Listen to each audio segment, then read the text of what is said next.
Quesaco, qu'est-ce que c'est? Vos questions à la rédaction, les réponses de nos experts.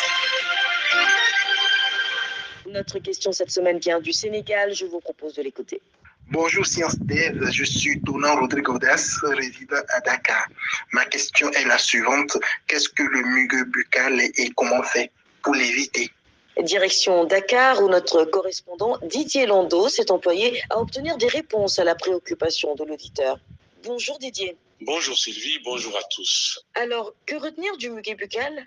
Alors, pour répondre à la question de notre auditeur, nous avons contacté le docteur Deogracia Sorignatin, qui est chirurgien dentiste. La candidose buccale, encore appelée muguet buccal, est une maladie de la bouche caractérisée par l'apparition des plaques blanchâtres sur la langue et des lésions rougeâtres au niveau de la commissure des lèvres.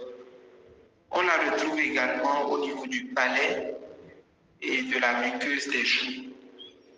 Ces plaques sont généralement accompagnées par une sensation de brûlure dans la bouche et de douleur. Il est fréquent de retrouver chez le bébé cette candidose buccale et dans ce cas, elle est transmise par la mère lors de l'accouchement et généralement, cette candidose survient entre la naissance et le 2e mois. Cette pathologie est causée par un champignon microscopique qui est un microbe invisible à l'œil nu qu'on retrouve généralement au niveau de la bouche ou au niveau de la peau et même dans le tube digestif et qui, à l'état naturel, n'est pas pathogène, ne crée pas de maladie en principe. Mais dans certaines conditions particulières, ce champignon qui est habituellement inoffensif chez l'homme va se proliférer et occasionner ainsi la survenue du muguet buccal.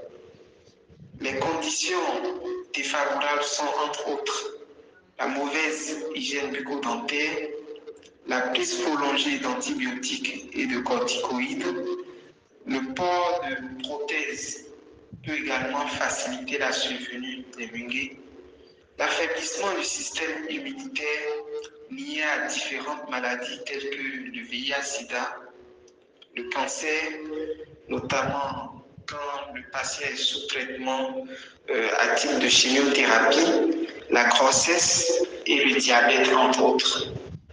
Que faut-il faire quand on a le muguet buccal et surtout, que faut-il faire pour l'éviter? En cas d'apparition des symptômes que nous avons énumérés, n'hésitez pas à consulter votre chirurgien dentiste. Celui-ci va vous examiner pour confirmer ou infirmer le diagnostic et en cas de muguet buccal, il va vous faire la prescription nécessaire. Mais il faut surtout insister sur les mesures d'hygiène qui participent quand même à prévenir tant soit peu la survenue de cette maladie. Il s'agit notamment du brossage après le repas du matin, c'est-à-dire le petit déjeuner, et après le repas du soir. Surtout pour le soir, c'est très important. Généralement, on a tendance à l'oublier, mais c'est important dans la mesure où la nuit, pendant que nous dormons, les microbes, eux, ils ne dorment pas. Donc, il faut nettoyer la bouche avant de dormir pour les empêcher de vous nuire. C'était le docteur Deogracias Sorignatin, chirurgien dentiste interviewé à Dakar par notre correspondant au Sénégal, Didier Landau.